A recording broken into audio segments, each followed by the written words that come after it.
Hey everyone, it's Richard Metal Fan here, bringing you guys an old school album review. And today we're going to be talking about this album's 20th anniversary, and it's from one of the bands that were part of the whole Massachusetts metalcore movement in the late 90s, 2000s. And as you can see by the title, we're going to be talking about Behind Silence and Solitude by All That Remains, the band's debut album released on March 26th, 2002 through Razor and Tie Records. Now, All That Remains, I'm pretty sure everybody knows about them.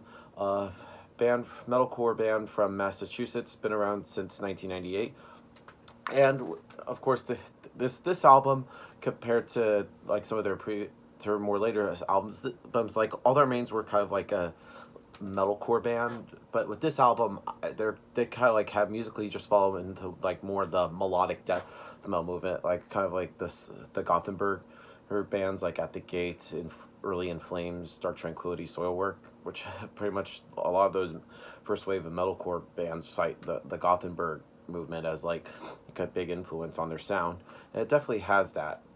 Um, and one thing to note is like the vocals, like this is just straight up aggressive vocals, like no clean singing at all until like the next albums like The Stark and Harder, The Fall of Ideals, which still in my opinion is my favorite and their best album, but it's just straight up harsh vocals from Phil Labonte, who of course after that time had left Shadows Fall because he sang on the first album and then joined All That Remains and started this up.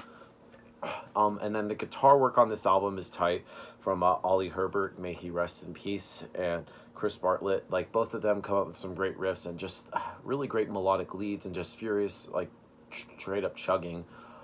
The bass on this album I kind of wish was a little bit audible, from Dan Egan, and the drumming from Mike Bartlett is just fucking great. Okay, so without further ado, let's dive into this album track by track. Now, starting things off is the title track, Behind Silence and Solitude.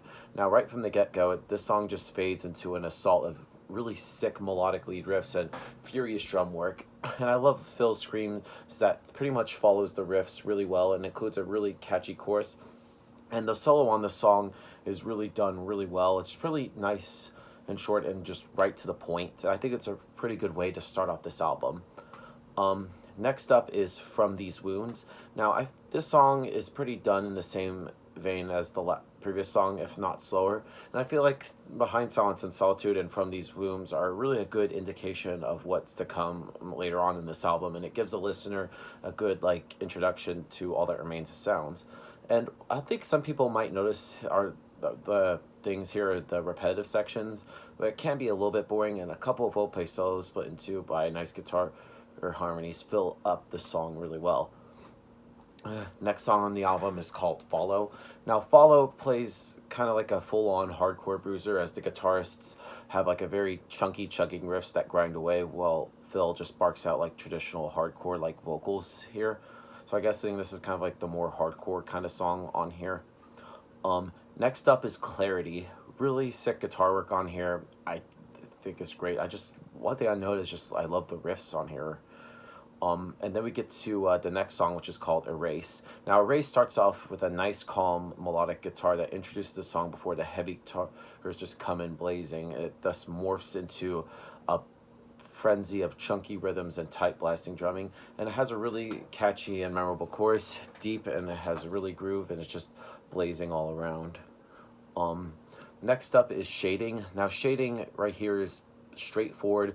It just plows you over with a crunching machine gun riffs and blistering solos, and the tune is mostly note though for like the jazzy kind of like breakdown, which has some really interesting bass lines and a classical sounding guitar solo. Home to Me is up next. Now, this song has some more crushing riffs and a really catchy chorus and a really great breakdown that has kind of like a jazzish feel to it. And there's a lot of layering going on to this, in my opinion, probably makes it their best musically. And then we close things out with One Belief, which I think is really a great, strong way to end this album. Just end it with a bang. Now, overall, Behind Silence and Solitude by All That Remains, it's a pretty good album. It's kind of different to see after this they would kind of like change it to more kind of like metalcore and even kind of like some radio stuff with their most recent album. So it's crazy to see how far they've gone from Behind Silence and Solitude to their recent album that came out in 2018. victim of the new disease. So if I had to give some score, I'm going to give Behind Silence and Solitude by All That Remains a solid 8.5 out of 10. So yep, that's my review of the album, guys. Let me know in the comments what you guys think about it, and I'll see you all in the next video. And as always, keep it metal.